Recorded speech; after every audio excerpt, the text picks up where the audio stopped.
Pattern के बारे में। ऐसे इसलिए ये एक आर्टिकल आया है 12th मई को आया इंडियन एक्सप्रेस में। आने का रीज़न क्या है कि लगभग 1 महीना में देखा जा रहा है कि अनप्रेडिक्टेबल वेदर सिस्टम आ रहे हैं इंडिया में, जो प्रेडिक्ट करना बहुत मुश्किल हो जाता है। बिन बुलाए मौसम कहते हैं इसको। जैसे कि सुबह धूप है और दोपहर में लहर चलता है, शाम को तो आंधी आ जाता है और रात को बरसात आ जा रहा है। कब बरसात होती है, कब धूप होती है, पता ही नहीं चलता है। इसे अनसीजनल रेनफॉल कहते हैं, अनसीजनल हीट वेव आ रहा है, अनसीजनल ह्यूमिडिटी आ रही है। ऐसा क्या रीज़न है? इंडिया प्रेडिक्ट कर रही है कि ये सब रेनफॉल अनसीजनल आ रही है, जो सीजन के बेसिस पर आना चाहिए उस सीजन के बेसिस पर नहीं आ रहा। तो 2-3 रीज़न पता चले हैं। एक वेस्टर्न डिस्टर्बेंस है, ऑल निनो है, ला निना है। ये सब क्या होते हैं? ये एक ये वर्ड है ना, वर्ड बहुत इंपॉर्टेंट होते हैं यूपीएससी पर्पस के लिए। इस पर क्वेश्चन आते हैं कि वेस्टर्न डिस्टर्बेंस का ओरिजिन कहाँ से होता है, अल निनो का ओरिजिन कहाँ से होता है, क्या इम्पैक्ट होता है, ये सब चीज़ देखेंगे। तो स्लोली स्लोली देखते हैं। मैंने हाईलाइट भी आपको कर दिया कि कोई प्रॉब्लम ना हो। What are heat waves? Heat waves होते हैं क्या? जनरल मीनिंग यही है कि हीट वेव्स मतलब high temperature, unusually high temperature, और ये रीजन टू रीजन वेरी करता है। ठीक है। आईएमडी जो ऑर्गेनाइजेशन है, इंडियन मेट्रोलॉजिकल डिपार्टमेंट, जो क्लाइमेट को प्रेडिक्ट करती है, ये बताती है कि टेम्परेचर कहाँ पड़ी, मतलब किसको हीट वेव कहेंगे। तो कहते हैं कि प्लेन्स एरिया में अगर 40 डिग्री सेल्सियस रहेगा तो वो हीट वेव के अंदर आएगा, और कोस्टल एरिया में 37 डिग्री सेल्सियस है तो वो हीट वेव है। हिल्स में 30 degree Celsius, sorry, coastal area में 37 डिग्री सेल्सियस और हिल्स में 30 डिग्री सेल्सियस। ये देख रहे हैं, ये रीजन टू रीजन वेरी कर रहा है हीट वेव। तो याद रखिएगा आप, जब प्लेन में 40 डिग्री सेल्सियस आता है तो हीट वेव कहलाता है। लेकिन सोचो तो दिल्ली जैसे शहरों में और जहाँ हीट वेव ज़्यादा होती है, जैसे गया में भी हीट वेव, बिहार में भी हीट वेव ज़्यादा होती है, तो वहाँ तो 50 डिग्री सेल्सियस पहुँच जाती है, 45 को क्रॉस कर जाती है। सोचो वहाँ का क्या हालत होगा। तो फिर अब पढ़ते हैं फील लाइक टेम्परेचर। हम लोग टेम्परेचर फील्स करते हैं ना, ऐसे टेम्परेचर का मीनिंग होता है को degree of hotness and coldness, गर्माहट और ठंडा का जो हम लोग फील कर पाते हैं, दैट द टेम्परेचर होता है वो। जैसे जब जब गर्मी के टाइम में गर्म महसूस होता है, ठंडा के टाइम में ठंडा महसूस होता है, तो that the normal like the temperature. फिर इसके दो पार्ट आते हैं, एक हीट इंडेक्स और एक wind chill index. Heat index में, और देख लेता हूँ इसमें, ये विंड एंड ह्यूमिडिटी कंडीशन के बेसिस पे बॉडी टेम्परेचर इम्पैक्ट करता है। ठीक है। हीट इंडेक्स में क्या बताता है कि how hot human body feels, मतलब गर्माहट महसूस होती है ह्यूमिडिटी की वजह से। ह्यूमिडिटी क्या है? भारत, मतलब ह्यूमिडिटी, इसका डेफिनेशन ये होता है कि वाटर प्रेजेंट इन एटमोसफेयर, कि अगर ह्यूमिडिटी रहेगी ना तो आपको ज़्यादा गर्मी महसूस होगी। ऐसा क्यों? क्योंकि एवोपरेशन स्लो हो जाता है, इसी वजह से होता है। क्योंकि अब जो स्वेटिंग होती है, स्वेटिंग प्रोसेस बहुत स्लो हो जाता है, पसीना सूख नहीं पाता तो गर्मी ज़्यादा लगती है। और जब जब ह्यूमिडिटी लो रहेगी ना तो पसीना जब सूख जाएगा तो ठंडा महसूस होता है। वो विंड चिल इंडेक्स में आपको पता चल जाएगा। ये ठंडी ठंडी हवा चलेगी तो कितना अच्छा लगता है कि हाँ, ठंडी ठंडी चीज़ लगती है ना। फिर bed bulb temperature and dry bulb temperature है। बेड बल्ब टेम्परेचर ज्ञात करने का सिंपल तरीका है कि बेड मतलब क्या होता है? गीला, मतलब कि लोवेस्ट टेम्परेचर रहेगा, मतलब पानी उनी क्या है, लोवेस्ट टेम्परेचर, यहाँ आराम से एवोपरेशन होता था, आपका स्वेटिंग भी उतर जाएगा और फिर आपको ठंडा, कोल्डनेस फील होगा। तो ये ह्यूमन बॉडी कूल हो जाती है sweating evaporation. Dry bulb temperature में नॉर्मली यहाँ टेम्परेचर हाई रहेगा। What is the western disturbance? अब मेन खेल यहाँ होता है क्या, यहाँ से थॉट और जितने भी कंसेप्ट राइज होते हैं कि जो सीजन में जो चेंज होते हैं, वेदर में चेंज होते हैं, क्लाइमेट में चेंज होते हैं, ये अधिकतर जो वेदर में जो चेंज हो रहे हैं, ये हो रहे हैं, 3 फैक्टर बताया गया था ना, वेस्टर्न डिस्टर्बेंस, अल नीनो, ला नीना। अब तो पढ़ेंगे वेस्टर्न डिस्टर्बेंस क्या। वेस्टर्न डिस्टर्बेंस मेटेरियस चीज है, मेटेरियन रीजन है। यहाँ पर मैं बता देता हूँ, थोड़ा सा लूँगा। ये मेटेरियन रीजन है, ठीक है, और ये भारत है, ये यूरोप है, ठीक है। भारत थोड़ा सा नीचे है, सॉरी, यहाँ है भारत। तो यहाँ से ठंडी हवा, पानी को लेकर यहाँ से ठंडी हवा उठ कर यहाँ आएगी, और ये पूरा नॉर्थन इंडिया में बरसात करवाती है। जम्मू कश्मीर हो गया, लद्दाख एरिया हो गया, यूपी हो गया, राजस्थान हो गया, पूरा एरिया नॉर्दर्न इंडिया में भारी बरसात करवाती है, तो ये वेस्टर्न डिस्टर्बेंस कहलाता है, समझ रहे? हम्म।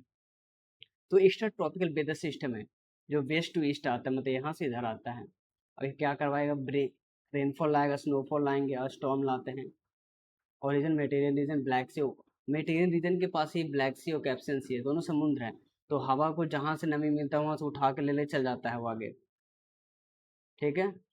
तो वहाँ से ठंडा हवा आता है, और भारत में उस टाइम गर्म हवा रहता है, तो ठंडा हवा गर्म हवा को पुश कर देता है, और गर्म हवा को ढकेल देगा, तो वहाँ पर ही ठंडा हवा वर्तमान रहता है, और वहाँ पर ही उसी की वजह से बरसात वरसात आती है।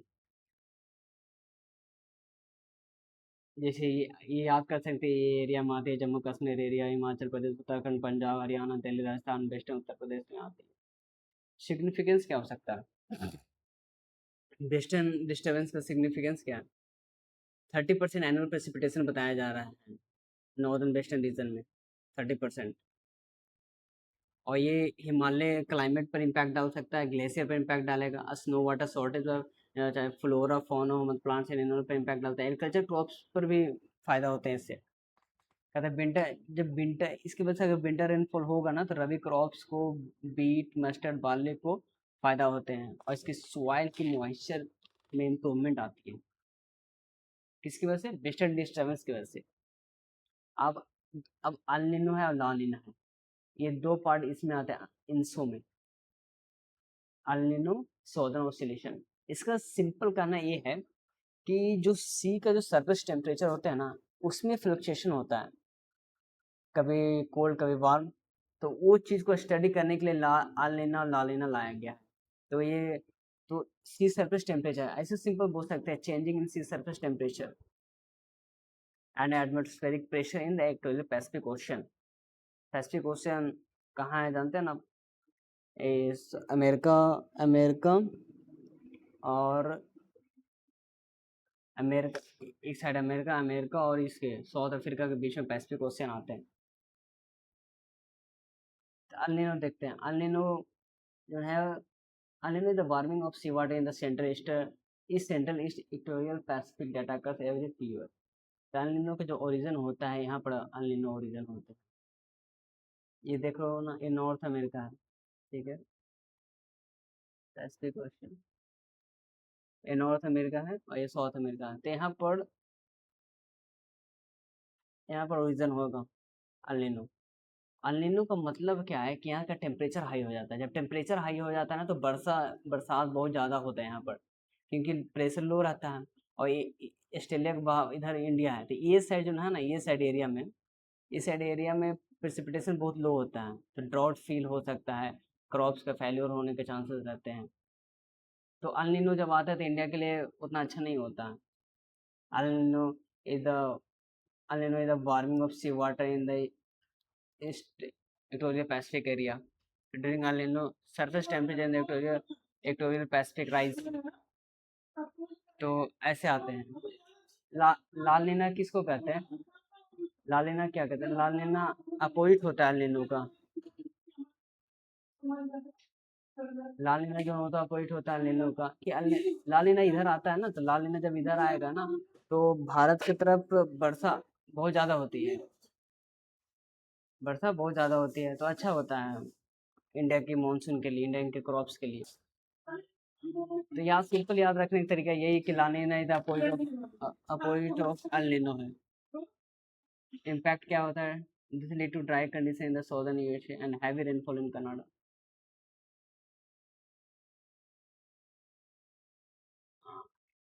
कनाडा में जब ला नीना आएगा, तो कनाडा में रेनफॉल ज़्यादा होता है और सदर्न यूएसए में कम होगा। How does it affect the Indian monsoon? Indian monsoon को कैसे इम्पैक्ट डालता है? कोई भी चीज़ हो ना, मानसून इंडिया से रिलेट करके देखिए कि इंडिया में क्या फ़ायदा हो रहा है, क्या घाटा हो रहा है, उसे जल्दी समझ में आता है, समझ रहे हैं? तो how did it affect the Indian monsoon? Time warmer temperature और लेस रेन, वार्मर टेम्परेचर होता है, रेनफॉल लेस होता है, जिससे एग्रीकल्चर पे इम्पैक्ट, वाटर रिसोर्स पे इम्पैक्ट, इकोसिस्टम पे इम्पैक्ट पड़ता है। El Nino phenomenon lead to, El Nino की वजह से क्रॉप की फेल्योर होती है और कितना नुकसान होता है, 1.4% प्रोडक्शन डिक्रीज होती है। ये डाटा है 2023-24 की। ला नीना ब्रिंग्स कूलर सी सरफेस टेम्परेचर, और ला नीना आती है। ला नीना सही है, भारत के लिए ला नीना सही है, क्योंकि उस टाइम बरसात में अच्छा बारिश होती है और तो क्रॉप का भी प्रोडक्शन अच्छा होता है। अब आगे क्या किया जाए, वे फॉरवर्ड कहते हैं कि इंडिया क्लाइमेट फोरकास्टिंग को इम्प्रूव कर रही है, जिससे वेदर सिस्टम को प्रेडिक्ट किया जाए। Climate resilient agriculture and water conservation system को लाया जा रहा है। अर्बन प्लानिंग को ऐसा प्लान किया जा रहा है जिससे ग्रीन इंफ्रास्ट्रक्चर को बढ़ावा दिया जाए, और जो फ्लड प्लेन एरिया है उसको थोड़ा सा उसको इम्प्रूव किया जाए। फ्लड प्लेन एरिया को, फ्लड प्लेन एरिया में घर ना बनाया जाए। पब्लिक अवेयरनेस ज़्यादा इंपॉर्टेंट होता है। Public awareness, disaster preparedness must be enhanced. ठीक है, ये चीज़ें हो गए। ये जो येलो पॉइंट को आप पढ़ सकते हैं, और कोई भी समस्या हो तो आप मैसेज कर सकते हैं। और ये रोज करंट अफेयर लाने का प्रयास किया जाएगा कि रोज से रोज करंट अफेयर आए, और इम्पोर्टेंट होता है यूपीएससी के लिए। देखिए नेक्स्ट आईज का है, एक ब्रांड ऑर्गेनाइजेशन है, मैं इसी का स्टूडेंट हूँ, तो आप इसको कवर कर सकते हैं।